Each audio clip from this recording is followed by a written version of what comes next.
Now that you have been introduced to the basic tools of 3D modeling, we're going to circle back and look at use cases for each individual tool so you understand each one better, starting with extrusions. Extrusions can be used on faces, edges, and vertices. They might ask, why would you extend a vertice upwards? This will create an edge by itself. If I select two edges and I press F, it'll create a face. So if I want to freeform some kind of weird looking face, I can select all of these edges now and create a face. Now, the problem with this face is that it's an n-gon. An n-gon is any shape that is more than 4 edges, which is a polygon. Good 3D modelers focus on making every single face on a mesh polygon, but for Roblox Studio and Roblox, it's not that big of a deal unless you're looking to rig things and make them sway with bones and stuff like that. So let's press 1 to go into vertice selection mode, and we can see that we have 1, 2, 3, 4, 5, 6, don't be tricked with that, and 7 edges. And that'll select our whole face. So what I would do to make this a polygon is I would do Control R to add a loop cut. Because it's an n-gon, the loop cut will just add a vertice. Now that you can see we have a vertice there. So what I'm thinking of doing is making this one face and then moving on to this part of it. So you might think to create a face here, we select both of these vertices and we press F, but that doesn't actually do it. See, when I select the face still, it still thinks that this entire thing is a face. All I did was I created an edge going over the face, not actually divide this face up into 2 different faces. So if I undo that, the correct way to actually join vertices like this is to just press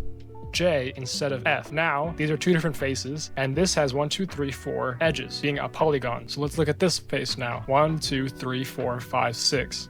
This means we're gonna either have to remove or add topology to get to 4 edges. So we have 6, so we need 2 more edges somewhere, or we have to get rid of 2 edges. So what we could do is select this and this, join them. Now we have 1, 2, 3, 4 edges, 4 edges. So now we have 3 faces. Even though this looks like a triangle, there actually is 2 different edges here. We can prove that by moving this, and now we have 3 obvious faces. Next, we can look at the insetting faces tool. Insetting faces is something that you wouldn't imagine to be that useful, but it's used all the time. I'm going to press 3 to go into face selection mode, select this face, and then press I. Now, what I didn't show you before is that if I hold control, it'll actually come inwards and outwards. If I let go of control, I can scale it up again. Hold control, it'll bring it back out. Let go of control and make it small again. And I can right click to cancel that. Let's say I want to extrude something, but I also want to make it smaller on the other side. This becomes difficult with more complex shapes. For example, if I undo this, select all of these faces, press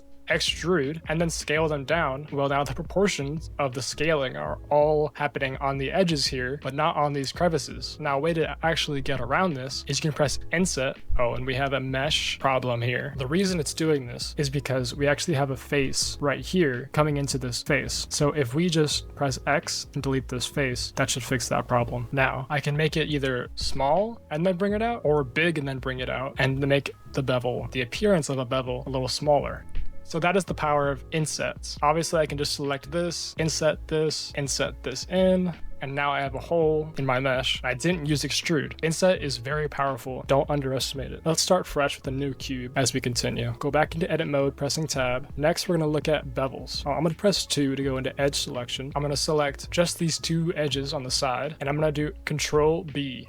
Now, however much I drag it is the size of the bevel. I can even make it the whole thing. I can scroll up to increase the detail of the bevel. Now, for Roblox Studio, you rarely need to go over about 5. Like, I rarely ever go above 5 detail points. Normally, I use about 3. Even that's pushing it because you want your models to be optimized. I can click to confirm and open up the bevel down here. Width type is how you change the type of bevel. If I set it to % and then increase it, it will now take into account the rest of the model and it will bevel according to it. I'll set up a better demonstration so you can see what I mean. So if I bevel this with the basic offset, you can see that it just creates a round edge. If I bevel this side with %, it'll bevel according to the rest of the mesh and try and create a round edge all the way through the mesh. If I go into edit mode, press 3 to go into face selection mode, and then press Control B to bevel, I can actually go into the profile shape. This will change which direction it's beveling. This will create an inverted bevel where it goes up, the default being 0.5. You can also create custom bevels, which I don't really use, but they can be kind of fun. This is how you would create something like a crown mold, but you need a lot of segments to make this kind of detail worth it. Starting with a new cube, let's go on to loop cuts. Loop cuts is one of the things that also seems unintuitive in the modeling process, but you actually use it non-stop. So to loop cut, do Control R obviously, scroll up, I'll do 3 loop cuts. Now the reason loop cuts are really good is because it adds more topology for you to play with. So let's say I wanted to, without loop cuts, add like a center fin to the whole model like this. Now, instead of adding a whole new mesh, I can loop cut it down the middle. I can press Alt and E to extrude faces along normals. Otherwise, if I extruded it, it would just go nowhere. It wouldn't scale up correctly. You can also inset and control, and this is how you quickly add topology to change your mesh. So let's say I want to give this a more rounded feel. I can go and add a bunch of loop cuts, hold Alt in face select and click this edge to select this entire ring of topology, and then I can turn on proportional editing with O. Now if I scale up and scroll, this would not be possible if I hadn't added those extra loop cuts. And this is how you give things a rounded feel instead of trying to bevel everything. And obviously you have the knife tool. The knife tool is one of the most versatile tools you have, but you only use it for specific details. So let's say I wanted to put some kind of design into this mesh. I press enter to confirm, and now I just freeform put this design on the side of our mesh. I can inset and bring this out. I can extrude it in. Obviously we have some n-gons. We have 1, 2, 3, 4, 5, 6, 7 edges, which we could fix by, let's say, joining these. Now I have 1, 2, 3, 4, 5. So not a fix. We could join these together, add topology. So this is 1, 2, 3, 4, 1, 2, 3, 4, 1, 2, 3, 4. Add this, add that. Now this looks pretty ugly, but now all of this is actually quads. But that's not necessary unless you plan to have your model be moving like a soft body or moved with bones and stuff like that. Now let's get into loop tools. Loop tools, we downloaded in the last episode. You gotta do add-ons, search for loop tools, and let's save these preferences. Now they're here. So here's one good, really cool use for it. Let's say you wanted to add a circle on the top of this cube. Let's right click, subdivide to add topology, go to top down view, select that, and we can click circle, and now we have a circle in our cube. We didn't have to do any booleans or anything like that, which we'll talk about later. We also have flatten.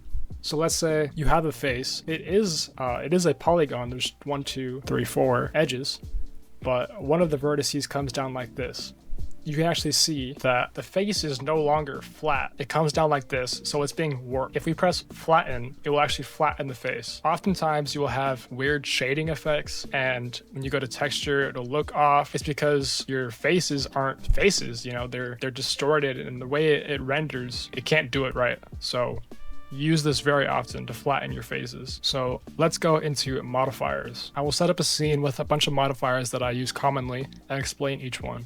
Okay, let's go one by one through these. First, we have the array modifier. You can add a modifier by pressing add modifier, and you're either going to the tab that it's in or just searching for it in any combination of factors you want. You can look into these modifiers more on your own. Then we have the Boolean modifier, which I just mentioned. If I click this eyedropper tool, click this cube, which I placed, and then do Control A or apply, and I move this cube away, it took the shape of the cube and removed it. If you ever worked with negatives in Roblox Studio, this is the same exact thing. You can also union it, or unions, yeah, unions in Studio. And now these are unioned, and you can delete this thing. And if you go into the mesh, it's all added. Next we have edge split. Edge split is what I use on everything to get sharps. Remember how I talked about if you shade smooth something, it would give you this blob, amorphous, non-rendered thing. This is like Mario 64 looking graphics. So what you can do is you can shade auto smooth, which you can look into yourself. You can use that. But what I tend to use is edge split, which allows me to do exactly what edge smooth does, but I just feel like I have more control over it. And if your normals are messed up at all, which they can very easily get as a beginner, normals being how the computer understands your mesh, doing it auto shade smooth uses your normals, and edge split doesn't. It just reads the severity of an angle and it'll mark it sharp if not. So if I bevel this very small amount, pressing A and edge, then beveling, I can increase this until the sharps are gone. Let's say I want to add a sharp manually here or something. I can select these edges, right click, and then mark sharp. If you auto shade smooth, you can also do this. Next we have the mirror modifier. I use this when I'm making pretty much anything. It allows you to make a side-by-side copy while you're making it. So if you're making a helmet, you only have to model one side of it. You don't have to model both sides and try to match it somehow. You use this constantly. Then we have the solidify modifier. If I hide it, you can see that this is actually a plane. There's no thickness to it. What solidify will do is it'll add a thickness and you can control it, yada yada. Next we have subdivisions. A subdivision will just continue to add geometry and smoothen out your mesh. If you do these, whatever this is, but if you do simple, it'll just subdivide it naturally. If I apply that, you can see it subdivided it. And if we do that, you can see that it subdivided it. We will definitely be looking more into this later. This is a cube that I just beveled. And if I use the cast, here, I'll add a new cube to show you. If I bevel this, and try and make it into like a sphere, I can add a cast modifier and cast it to a sphere, change the factor to 1 so it's exact. And this is how I start my helmets. And that's all the modifiers I'm gonna be going over right now. And this one's getting a little long, so I'm gonna end this video, play around with all of these things, try and internalize it. I know I'm going fast, but I just wanna get to the meat of it faster. If you really want to have an extensive tutorial that goes through all of Blender, I obviously recommend watching Blender Guru's donut tutorial, as that's what I went through when I first started modeling.